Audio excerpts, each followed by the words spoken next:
성도의 가정 든든히 서가야 합니다. 저는 이 목회를 계속 하면서 갈수록 깨닫는 것이 성도의 가정이 든든히 서지 못하면 신앙생활도 결단코 든든히 서가기가 어렵다. 그래서 성도들의 가정들이 다 든든히 서 있는 그 바탕 위에 하나님의 교회가 굳게 세워져 갈 수 있다라고 하는 것을 깨닫습니다. 그래서 오늘 이 말씀을 듣는 저와 여러분 모두가 하나님이 여러분에게 선물로 주신 가정을 든든히 세워가는, 또 하나님이 세워주시는 이런 역사가 있기를 간절히 바랍니다. 크게 아멘. 하나님이 이 땅에 세운 제도가 두 가지 있어요. 하나가 가정이고 하나는 교회입니다. 하나님이 이 두 제도를 만드신 다음에 사람들로 하여금 이 제도 속에서 행복을 누리며 살아가도록 그렇게 하셨습니다. 그러므로 땅에 있는 모든 사람들은 가정과 교회라고 하는 이 제도 속에 있을 때에 진정한 행복을 경험할 수가 있다는 것입니다. 특별히 가정은 하나님이 교회를 세우기 전에 우리 모든 사람들에게 주신 고귀한 선물이다, 그렇게 말씀을 드릴 수 있어요. 왜 하나님이 가정제도를 만들어 주셨을까? 그 목적을 말한다고 하면은 여러 가지를 이제 말할 수 있겠지만도 아주 중요한 것 중에 하나가 무엇이냐 하면은 사람들로 하여금 그 가정 속에서 행복하게 살게 하기 위함인 것입니다. 여러분, 하나님은 본래부터 아주 행복하신 분이에요. 하나님만큼 행복하신 분은 이 땅에 없습니다. 그래서 하나님이 행복하시기 때문에 하나님의 형상대로 지음을 받은 모든 사람들도 땅 위에 한평생을 사는 동안에 행복하게 살아가기를 원하시기 때문에 가정제도를 만들어 주셨다, 그렇게 이제 말할 수가 있는 것입니다. 창세기 2장을 읽어보면은 하나님이 최초로 만드신 아담의 가정이 거기 이제 기록되어 있는데, 아담의 가정은 사실 아무 부족함이 없는 가장 행복한 그런 가정이었습니다. 이 아담의 가정을 보면은 하나님과의 관계가 너무 아름답습니다.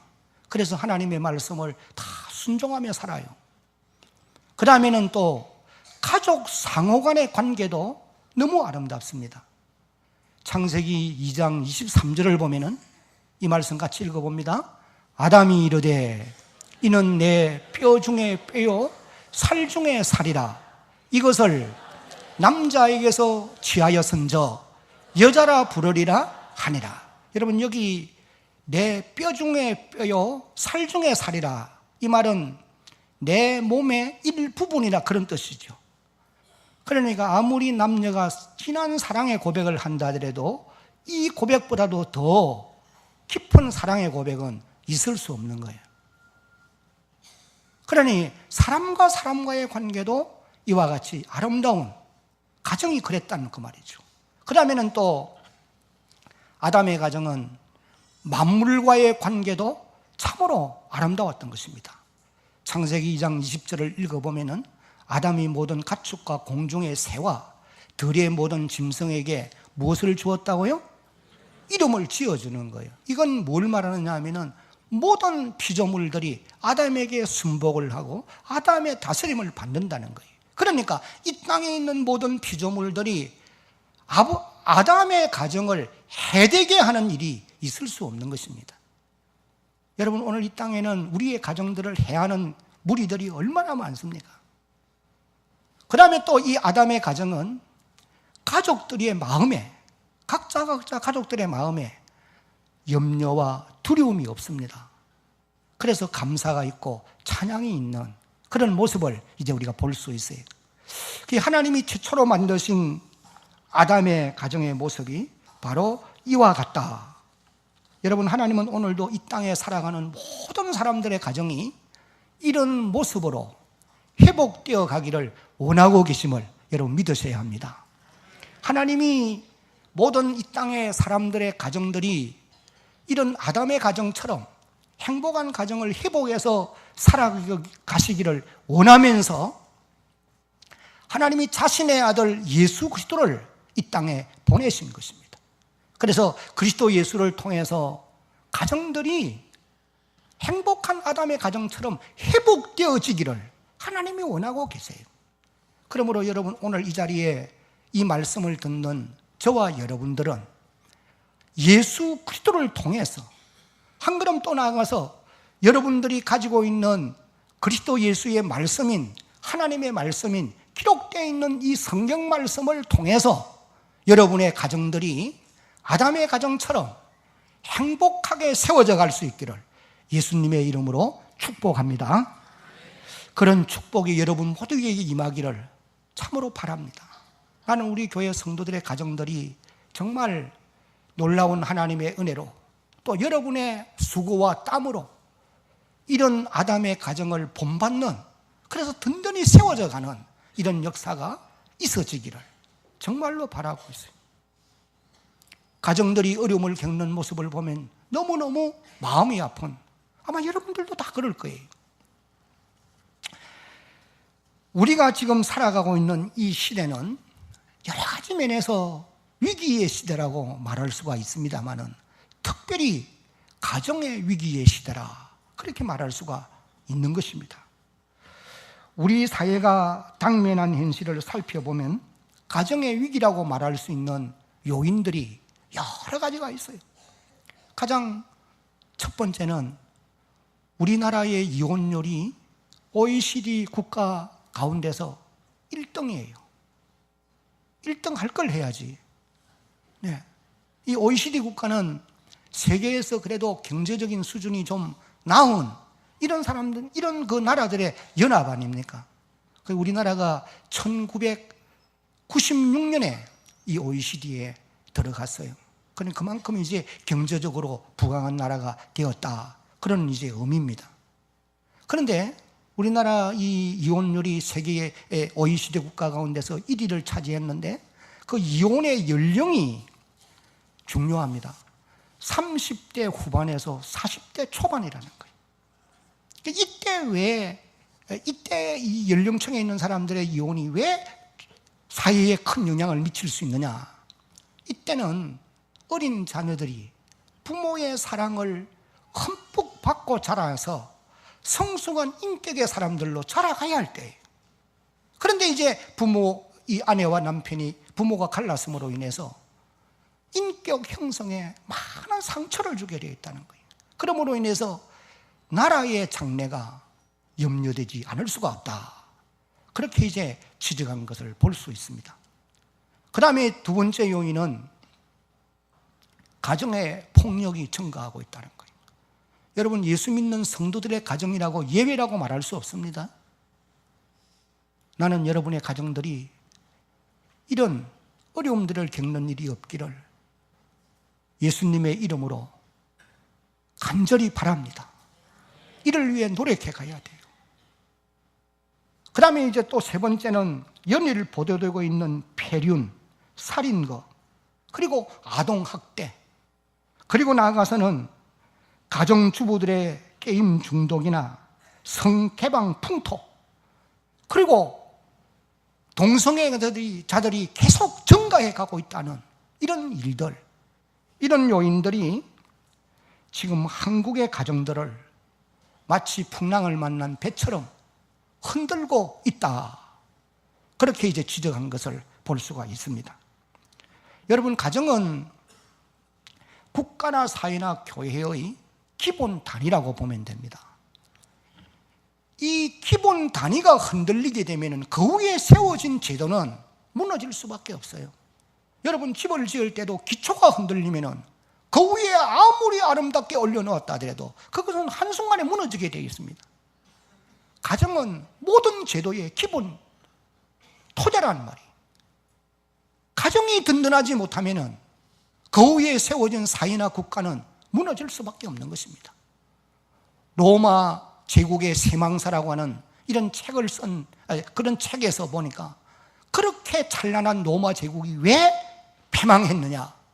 가정의 붕괴에서 시작된 것이다, 그렇게 기록한 것을 읽을 수 있었습니다. 하나님의 교회도 예배가 될 수 없습니다.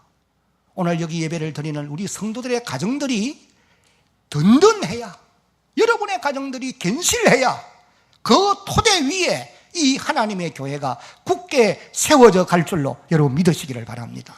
그 터에서 하나님의 나라가 확장되어져 가게 되어 있다는 말씀이에요. 그러면은 여러분, 우리 성도들이 가정을 든든히 세우기 위해서 어떻게 해야 될 것이냐, 저는 오늘 몇 가지 이제 좀 말씀을 드리려고 합니다. 그 첫 번째, 다 같이 큰 소리로 읽겠습니다. 시작. 내 가족을 귀하게 여겨야 합니다. 한번 따라합니다. 내 가족을 귀하게 여겨야 합니다. 아내는 남편을, 남편은 아내를 귀하게 여기고, 부모는 자녀를, 자녀는 부모를 귀하게 여기고, 형제는 자매를, 자매는 형제를 서로 귀하게 여기라는 거죠. 이것이 하나님의 말씀이에요. 에베소 5장 22절 이후를 읽어보면 아내들이여, 남편들이여, 자녀들아, 부모들아, 그리고 말씀하시면서 가족 상호 간에 존귀하게 여기고 귀하게 여겨야 될 것을 강조하고 있는 것을 우리가 볼 수 있습니다. 한 의사가 아프리카로 의료 선교를 갔어요. 한 마을에 가니까 한 청년이 외국에서 축산 기술을 배워서 자기 나라에 와서 축산업을 하고 있는데 아주 똑똑한 청년이에요. 가난한 나라를 위해서 헌신하겠다고 하는 그런 결심을 가진 청년이었어요. 그런데 그 나라에는 결혼 풍습이 좀 특이한 것이 있어요. 남자가 암소를 끌고 이제 처녀 집에 가서 암소 받고 딸 주세요, 그렇게 청혼을 해야 된다는 거예요. 그래서 특등 신부감은 암소 3마리, 그 다음에 이제 괜찮은 신부는 암소 2마리, 보통 신부는 암소 1마리면은 청혼을 승낙받을 수 있다는 거예요. 근데 이 의사가 본 그 훌륭한 청년이 하루는 암소 9마리를 이끌고 청혼을 하러 가는 거예요. 그래서 야, 저 사람이 도대체 어떤 사람을 아내로 맞이하기 위해서 암소 9마리를 끌고 가는가? 마을 사람들도 야단났습니다. 그래서 뒤따라가는 거예요. 그런데 보니까 그 마을에 이장집도 지나고 바나나 농장을 하는 부유한 집도 지나고 또 그 마을에 선생님 집도 지나고 이런 집들을 다 지나가는 거예요. 그리고는 한쪽 모퉁이에 있는 노인이 살고 있는 집에 가더니 청혼을 하는 겁니다. 이 암소 받으시고 딸을 내게 주십시오. 그런데 그 노인의 집의 딸은 암소 9마리를 받을 그런 자질, 무슨 인품, 실력, 능력, 이걸 갖춘 사람이 아니에요. 한 마리만 죽어도 청혼하면은 가능한 그런 여인이었습니다. 그런데 9마리를 주고 청혼을 해서 데려온 거예요. 그래서 마을 사람들이 도대체 저 똑똑한 총각이 저 사람에게 홀렸나, 무슨 이상하게 생각하는 거죠. 이 의사도 이제 의료봉사 마치고 돌아왔다가 몇 년 후에 다시 찾아갔어요. 그리고 그 이제 청년의 집을 찾아가게 되었고 또 식사 초대에 앉아서 이제 물은 겁니다. 지난번에 당신이 과도한 그런 청혼 예물을 가지고 이제 청혼을 했는데 도대체 왜 그렇게 했습니까? 그걸 물었어요. 근데 이 청년이 이제 대답은 하지 않고 빙그레 웃기만 합니다. 근데 마침 그때 이제 한 여인이 아주 키도 크고 또 외모로 볼 때도 인격도 구비된 것 같고 영어도 유창하게 하고 아주 사람들의 호감을 줄 수 있는 미소를 띠면서 그렇게 들어오는 거예요. 그래서 이제 이 의사가 생각하기를 이 청년이 다른 여자를 아내로 맞이했구나, 이 생각을 하고 있는 거예요. 근데 그때 이제 이 청년이 말을 합니다. 선생님, 저분이 지난번에 내가 암소 9마리 주고 이제 아내로 청혼해서 데리고 온 부인입니다. 이제 그 얘기를 하면서 이 부인은 암소 1마리 주면은 내가 청혼할 수 있었습니다. 그러나 내가 암소 9마리를 가져다 주고 이 여인을 청혼해서 우리 집에 아내로 맞이한 것은 저 아내가 스스로 자신의 가치를 1마리 암소 값에 한정하고 평생을 사는 것을 내가 원치 않았고, 또 2마리나 암소 3마리 이렇게 받았던 다른 처녀들과 비교하면서 살게 하고도 싶지 않았습니다. 당시 마을의 처녀들은 청혼할 때 몇 마리의 암소를 받았느냐가 평생 동안 자기 가치를 결정할 수 있기 때문에 저는 3마리를 훌쩍 뛰어넘어서 9마리까지를 생각하게 되었습니다. 그 말을 하는 거예요. 그리고는 이제 결혼한 이후에 자신의 아내의 변화에 대해서 말합니다. 결혼한 이후에 그 아내가 내가 과연 암소 9마리의 가치가 있는 사람이냐, 이걸 생각하게 된 거예요. 그리고 또 남편이 자기를 암소 9마리에 해당하는 가치가 있는 사람으로 인정을 해 주었으니까 여인의 마음에, 그러면은 내가 암소 9마리에 해당하는 가치 있는 사람으로 살아야 될 것 아니냐, 그런 이제 자부심을 가지고 언어도 배우고 인격도 다듬고 일도 열심히 하고 외모도 가꾸고 계속 자라는 거예요. 그래서 이 여인이 마침내 본래는 암소 1마리에 해당하는 그런 그 여인에 불과했는데 암소 9마리의 가치가 있는 사람으로 인정을 받음으로 말미암아 거기에 이제 해당되는 그런 사람으로 변하게 되었다는 거예요. 자라게 되었다는 거예요. 그러면서 이제 의사 선생님이 말합니다. 보십시오, 저 아내가 이제는 암소 9마리 가치에 해당하는 그런 성숙한 사람으로 변화된 건 아니겠습니까? 여러분, 이 얘기가 어느 동화에 나오는 얘기는 아니에요. 이 얘기가 왜 중요하냐면은 이 얘기는 성경에 근거한 것이라고도 말할 수 있어요. 오늘 대한교회를 섬기는 남편 된 성도 여러분, 여러분의 가정의 아내에게 암소 9마리의 가치가 있다라고 생각하고 그리고 말해주고 그렇게 대우할 수 있기를 예수님의 이름으로 부탁합니다. 비록 내 아내가 암소 1마리의 가치에 해당하는 그런 여인이라 할지라도 내 아내이기 때문에 9마리의 가치가 있는 사람이다, 이 생각을 가지고 그리고 말을 해주고 그리고 그렇게 대해주면은 반드시 세월이 지나면서 9마리 가치에 해당되는 사람으로 변화되어질 줄로 여러분 믿으시기 바랍니다. 그런데 오늘 많은 남성들이 사실 자기 아내가 암소 2마리가 아니라 3마리의 가치가 있음에도 불구하고 1마리의 가치도 없는 사람처럼 취급한다니까요. 홀대하고 무시하고 업신여기고 다른 데 가서는 엉뚱한 짓 하면서 말이지. 왜 자기 집 아내가 귀중한 줄을 왜 몰라요? 대한교회 모든 성도들은 그런 분이 한 분도 없기를 주의 이름으로 당부해요. 아멘 안 하는 남자는 이상합니다. 그래서 사람이 자기를 어떻게 인정해 주느냐, 이게 너무 중요한 거예요.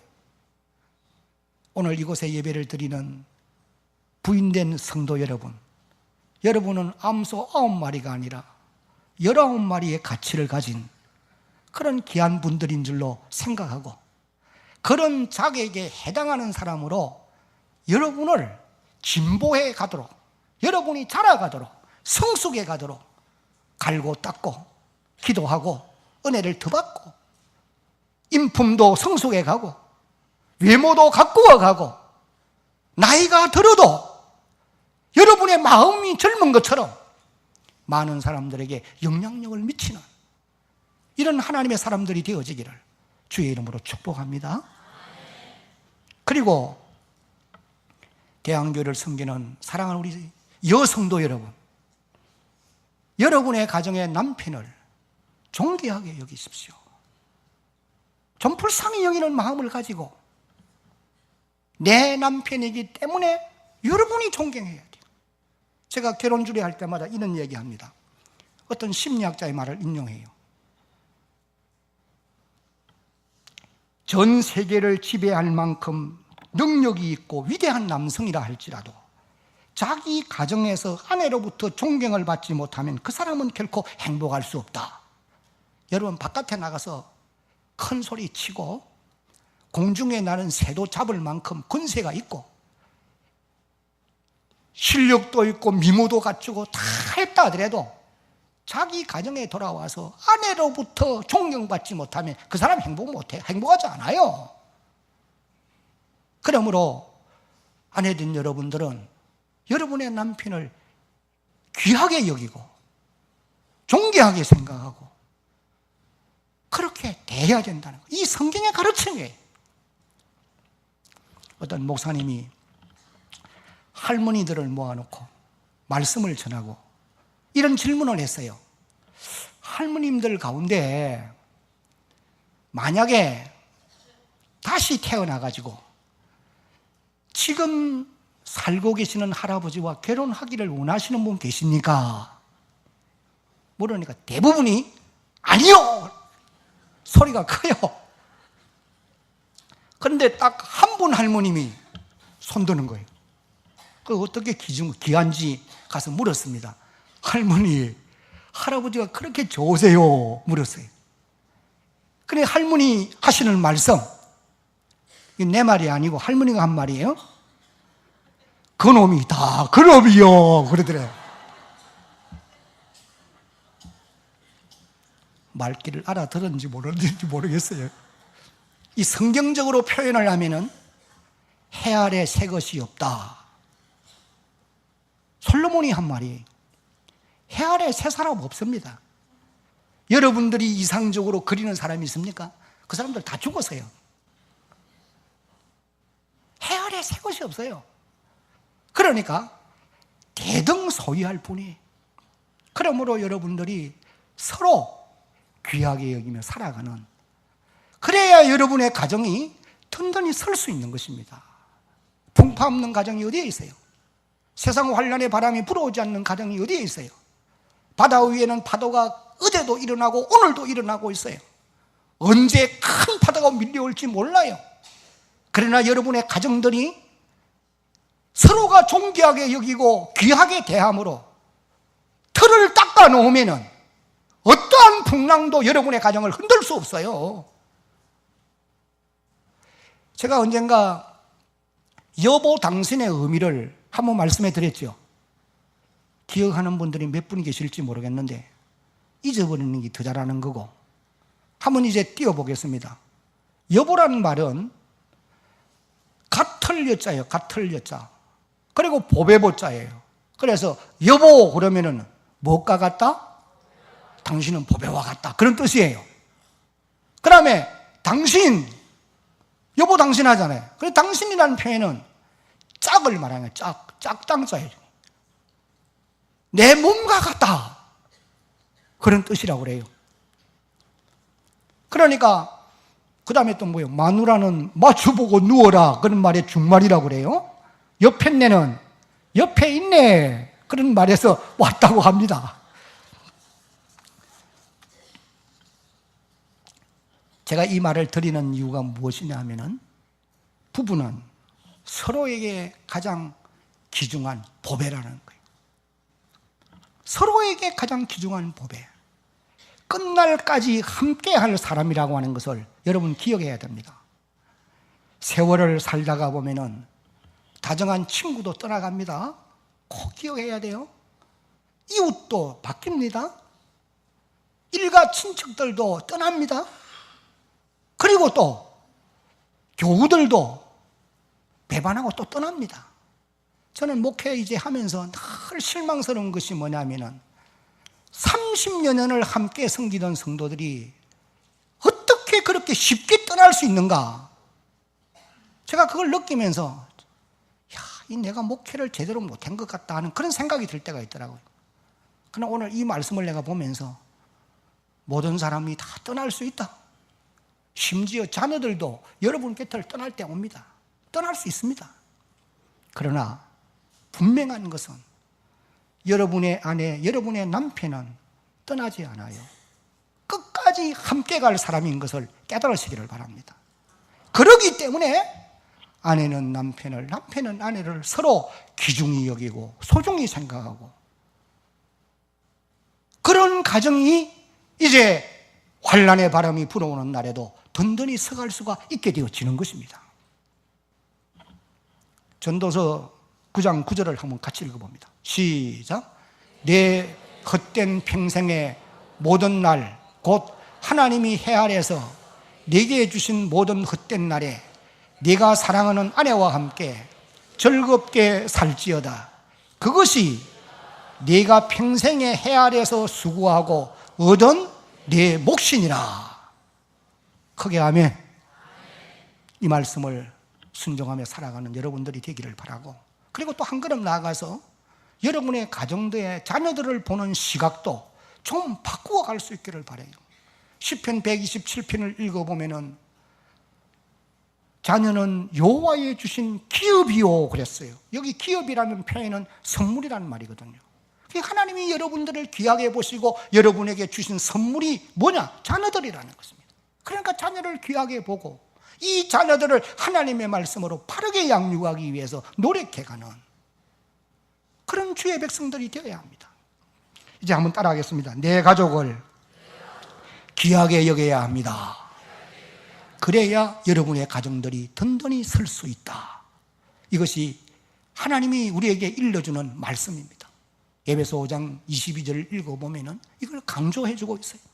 그 다음에 이제 우리가 가정을 든든히 세우게 하기 위해서 두 번째는 오늘 본문에 나오는 이 고넬료의 가정처럼 다 같이 한번 읽겠습니다. 시작. 온 가족이 다 하나님을 경외하는 가정이 되어야 합니다. 1절과 2절을 다시 한번 봅니다. 가이사라에 고넬료라는 사람이 있으니 이달리아 부대라 하는 군대의 백부장이라. 그가 경건하여 온 집안과 더불어 하나님을 경외하며 백성을 많이 구제하고 하나님께 항상 뭘 하더니?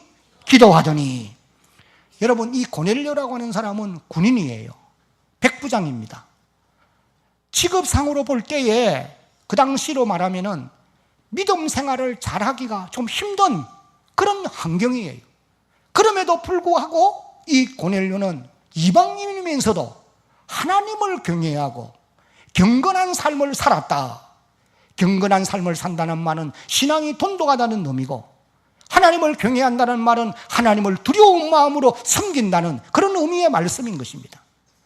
오늘 현실을 살아가고 있는 가정에 호주된 사랑하는 성도 여러분, 우리는 바쁘다는 핑계, 일 때문에 뭐 등등 여러 가지 이유들로 인해서 경건 생활을 게을리하고 하나님 경외하는 생활에서 멀리 떠나 있는 이런 여러분들을 살펴보셔야 되는 것입니다. 고넬료의 가정은 가장이 경건하기 때문에 그 가족들도 경건했다고 하는 사실이에요. 오늘 호주된 여러분들이 믿음 생활을 제대로 바로 하게 되면 여러분의 가정의 가족들이 여러분을 닮아서 믿음에 굳게 서가는 놀라운 역사가 일어나게 될 줄로 믿으시기를 바랍니다. 책임이 여러분에게 있다는 것을 잊어서는 안 돼요. 물론 모든 가정이 다 그렇다, 그렇게는 말할 수 없습니다. 어떤 가정은 아내는 잘 믿는데 남편이 안 믿고, 남편은 경건 생활을 잘하는데 아내가 신앙 생활을 하지 않고, 부모는 신앙 생활을 하는데 자녀가 믿음 생활이 하지 않고, 자녀는 신앙 생활을 잘하는데 부모가 경건하지 않는 이런 가정들도 있습니다. 그러나 여러분 분명히 알아야 하는 것은 128편 1절 이후를 읽어보면 여호와를 경외하는 자가 여호와를 경외하며 그 길을 걷는 자마다 복이 있다라고 선언하고 있습니다. 그래서 하나님은 오늘도 하나님을 경외하는 가정을 반드시 축복해 주시는 줄로 여러분 믿으시기 바랍니다. 고넬료의 가정은 하나님을 경외하는 가정, 그래서 하나님의 복을 받습니다. 그 다음에 고넬료의 가정은 온 가족이 사랑을 실천하는 그런 가정이 되어졌던 것을 오늘 본문이 기록하고 있어요. 2절을 보면은 그가 경건하여 온 집안과 더불어 하나님을 경외하며 백성을 많이 따라합시다 구제하고. 경주 채부잣집 얘기를 제가 여러분에게 들려드려야 될 것 같아요. 그 경주 채부잣집 가훈이 오늘 우리가 마음에 새겨둘 필요가 있다 싶어요. 이 성경은 아니지만도 성경에 아주 근접한 얘기입니다. 첫째가 무엇이냐면은 흉년에 땅을 사지 마라. 이것은 재산 정식의 도덕성을 강조한 부분이라고 말을 했습니다. 내가 잘 살면 형제도 이웃도 옆에 있는 사람도 함께 잘 살아야지, 나만 잘 살고 남이 불편하면 안 된다. 그 다음에 두 번째는 1년에 만석 이상은 하지 마라. 이는 상생의 경제 원리였다라고 그렇게 말한 것을 봅니다. 그 다음에 세 번째가 어렵고 힘들 때 이웃과 함께 하라. 풍년의 때에도 기쁨을 함께 나누고 흉년의 때에도 어려움을 함께 나누라. 이것이 부자의 도리다. 이걸 가르쳤다는 거예요. 이것을 교훈으로, 가정 가훈으로 삼았다는 거예요. 그리고 또 한 가지가 사방 백리 안에 굶어 죽는 사람이 없게 해라. 참 놀라운 가훈이에요. 그래서 이 채씨 가문이 12대 400년 동안 부를 계속 이어갈 수 있었다. 그렇게 기록한 것을 볼 수 있습니다. 사랑하는 성도 여러분, 여러분의 가정이 든든히 서기를 원하십니까?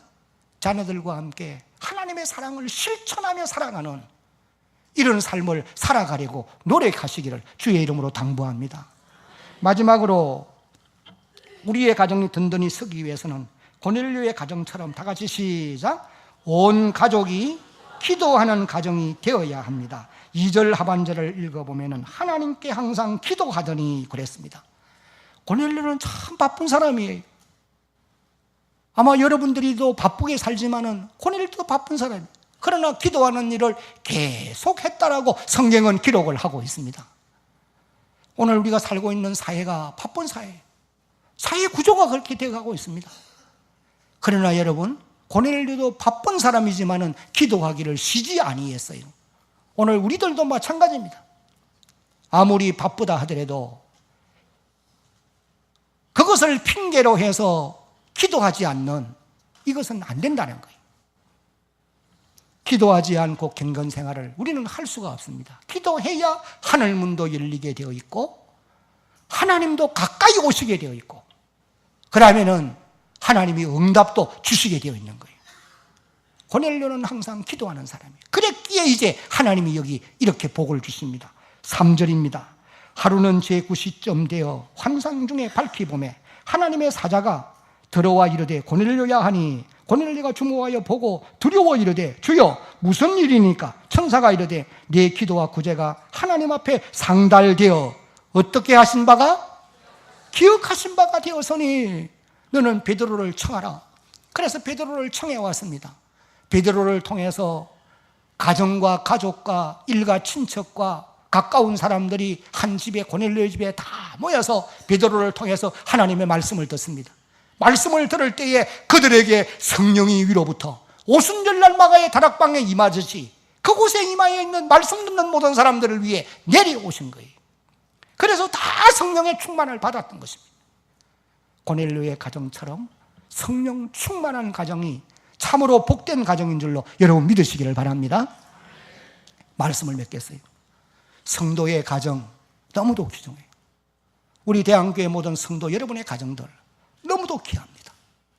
여러분의 가정들이 든든히 서가는 이런 놀라운 역사가 있기를 다시 한번 예수님의 이름으로 축복합니다.